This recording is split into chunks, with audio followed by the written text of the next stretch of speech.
segunda parte de que vamos a comentar de Job, y tocaremos algo que ya ha tocado Paco sobre los consejos de aquellos compañeros que iban a animarle, que más bien le produjeron muchas veces irritación, ¿verdad? Otro de los motivos que Dios permite esta prueba tan dura a Job es para demostrarle tanto a los millones de ángeles que había en la reunión como al propio Satanás, que a pesar de que el ser humano ha caído en pecado y ya reflejamos la imagen de Dios de una forma muy borrosa, pues bien, cuando Dios interviene, puede conseguir crear una nueva naturaleza, una nueva criatura, ¿verdad? Como nos dice la palabra de Dios. Ya las cosas viejas pasaron y aquí hemos sido hechos nuevos, ¿verdad? A una nueva vida. Era otro de los objetivos, ¿verdad? Que quería el Señor, pues hacerle ver a aquellos millones también de ángeles que dice que muchas veces miran con asombro, ¿verdad? La condición humana, como por la intervención y la obra de Jesucristo somos capaces de glorificarle y somos capaces de llevar una vida que a Dios le agrade. Pues bien, intervienen los amigos para ayudarle, y vaya una ayuda, y emplean filosóficamente, por así decirlo, una mezcla entre consejos humanos, moralistas, y a veces utilizan también la palabra de Dios. O sea que su argumento tampoco podemos descartarlo totalmente. Elifaz, por ejemplo, utiliza un argumento moralista y le dice, ponte a pensar, le dice a Job, ¿quién siendo inocente ha perecido? Cuando se ha destruido a la gente íntegra. La experiencia me dice que el hombre cosecha lo que siembra. Y eso lo dice la palabra, ¿verdad? Que vamos a cosechar aquello que sembramos. Luego está empleando términos de la palabra. Pero le estaba diciendo a Job que Dios había permitido todo lo que le estaba ocurriendo por la sencilla razón de que había obrado mal, de nuevo. Y por lo tanto tenía que confesar sus pecados y arrepentirse. Bueno, es un discurso, por así decirlo, moralista, que contenía también verdades bíblicas. Pero aquello a Job, que estaba sufriendo de forma inocente, pues aquello no le satisfacía.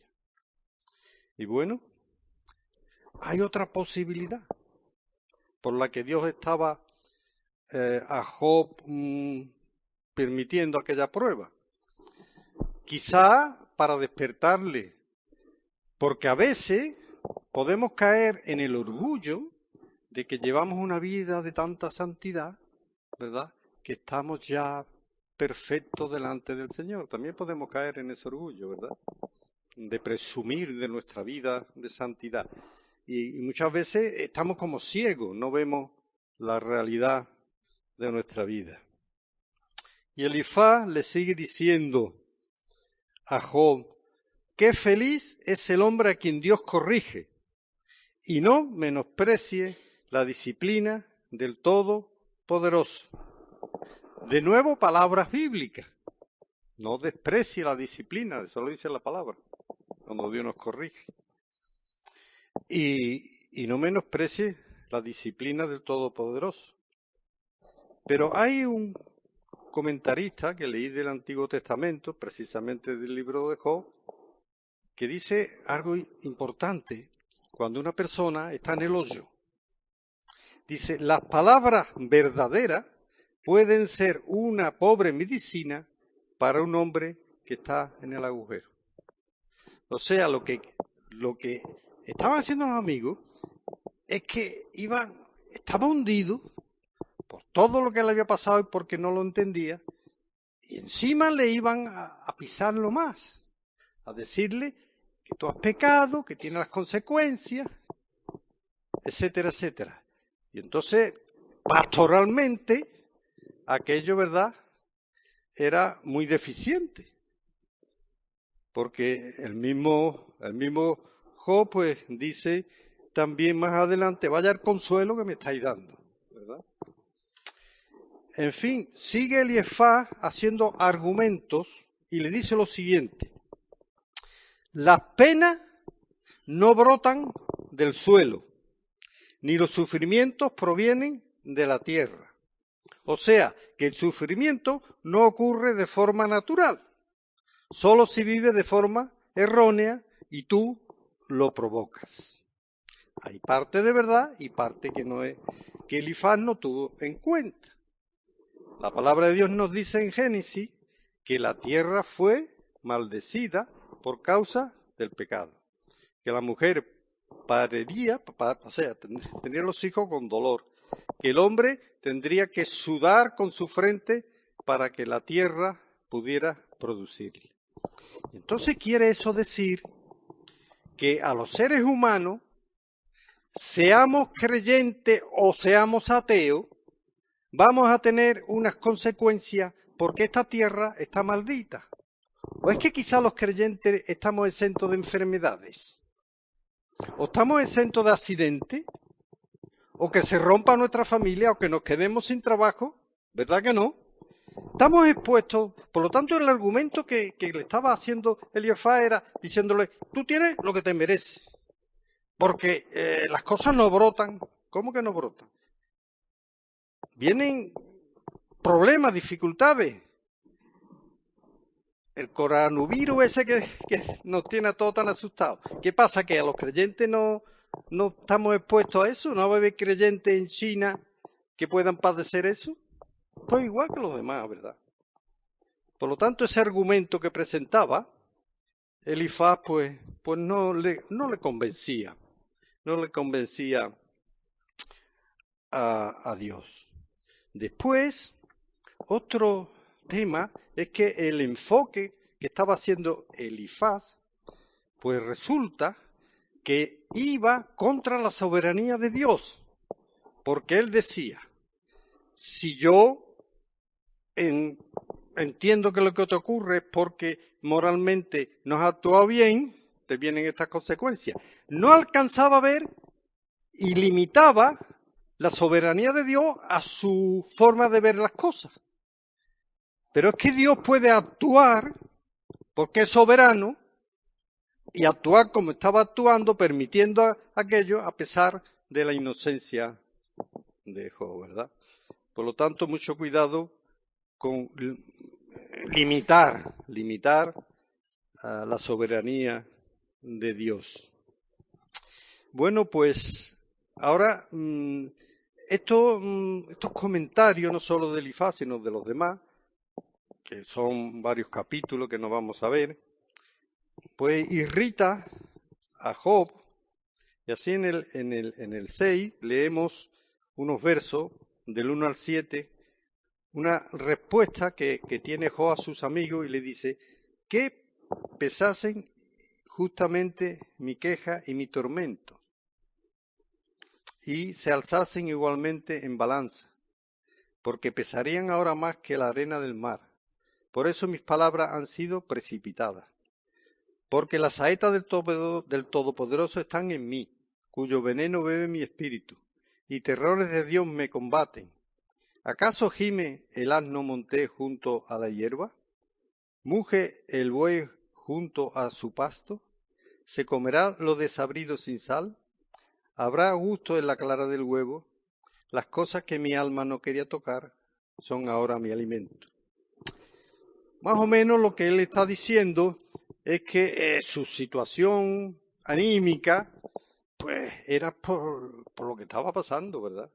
Por aquella, dice, cuando el buey tiene hierbas, pues está feliz comiendo. Cuando le falta ya es distinto. Dice, pues a mí hay cosas elementales en la vida que se me han quitado. Por eso estaba en esa situación. Y después continúa respondiéndole a sus amigos. Vamos a ver en este capítulo algunos versos más. En el 6, 14, dice, el atribulado es consolado por su compañero. Dice, aún aquel que abandona el temor del Omnipotente. Está ahí, pues, diciendo que cómo le estaban consolando. En el 15 nos dice, pero mis hermanos me traicionaron como un torrente. Está enfadado, ¿verdad?, con aquellos que iban a consolarle por la forma en que le estaban tratando. El 24 dice, enseñadme y yo callaré, hacedme entender en qué he errado. El 26, pensáis censurar palabras y los discursos de un desesperado que son como el viento. El 28, ahora pues, si queréis, miradme y ve si digo mentira delante de vosotros.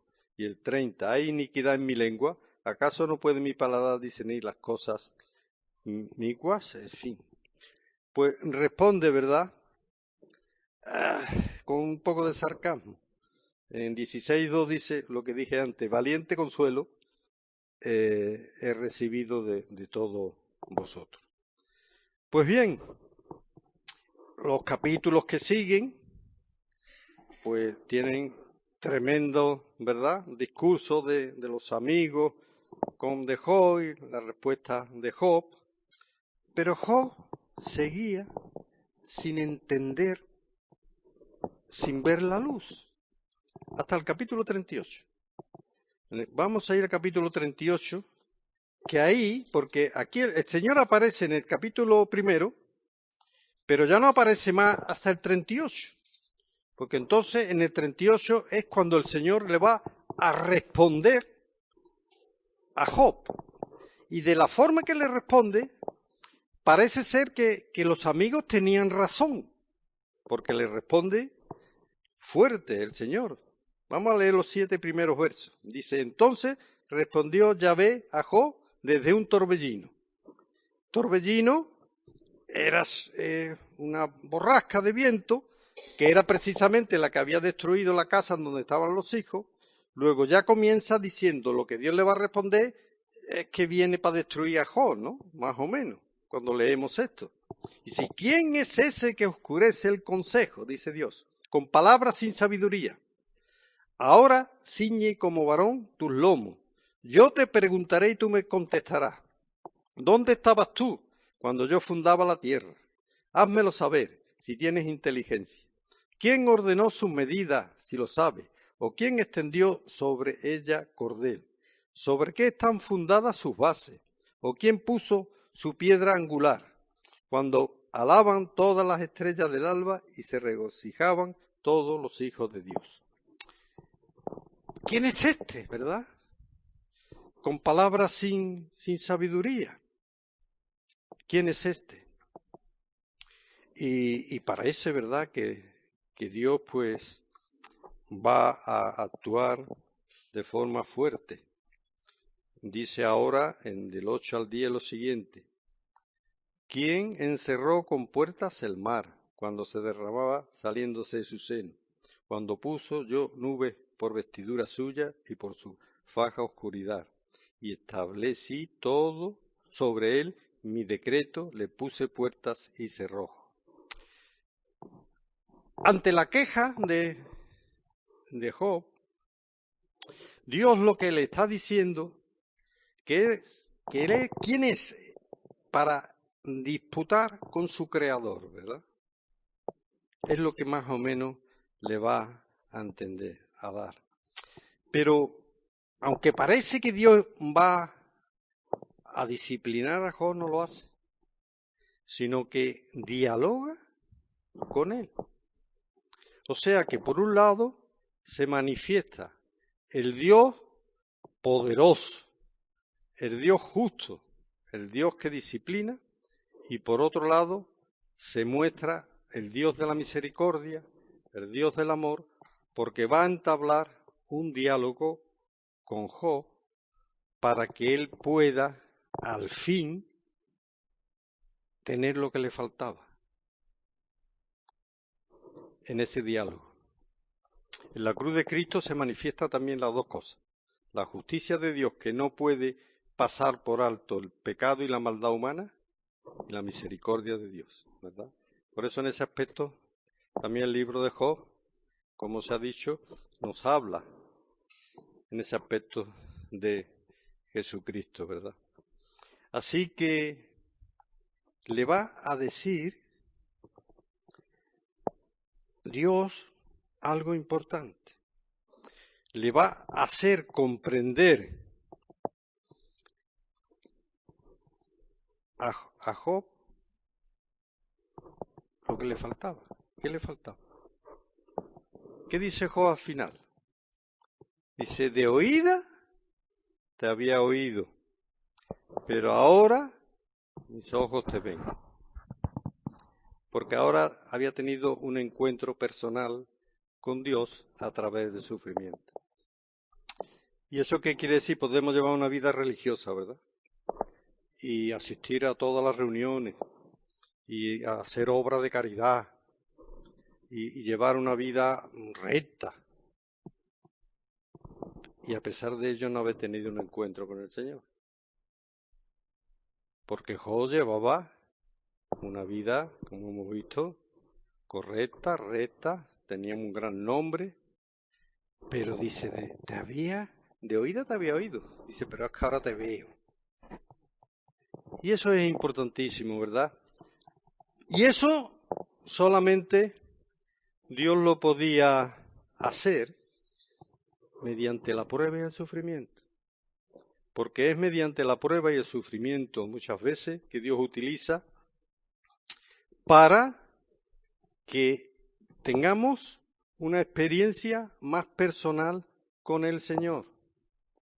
En los momentos difíciles, cuando nos va todo bien, muchas veces nos relajamos, ¿verdad? Nos relajamos.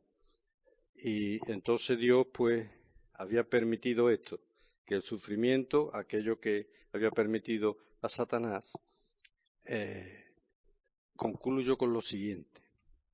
El Señor utiliza a veces el sufrimiento de sus hijos y lo permite para sacar de nosotros lo mejor. Para que podamos glorificarle más, ¿verdad? Va mediante el sufrimiento que muchas veces permite el Señor, nos limpia y nos purifica de escorias morales y espirituales. Y entonces el libro de Job le demuestra tanto a Satanás como a los millares de ángeles que Dios de un pobre pecador, de un hundido, ¿verdad? Como estamos muchas veces por causa del pecado y de la moralidad, Dios puede crear un adorador que le adore en espíritu y en verdad. Crear un nuevo hombre, como dice la epístola a los Efesios, ¿verdad? Un nuevo hombre por la obra de Jesucristo en la cruz. Y entonces lo maravilloso es que al final él también confiesa, yo sé que mi Redentor vive y que he de verle en mi carne, ¿verdad? Y eso le faltaba a ese Job perfecto y honrado. Le faltaba esa experiencia personal con el Señor. Al Señor sea la gloria.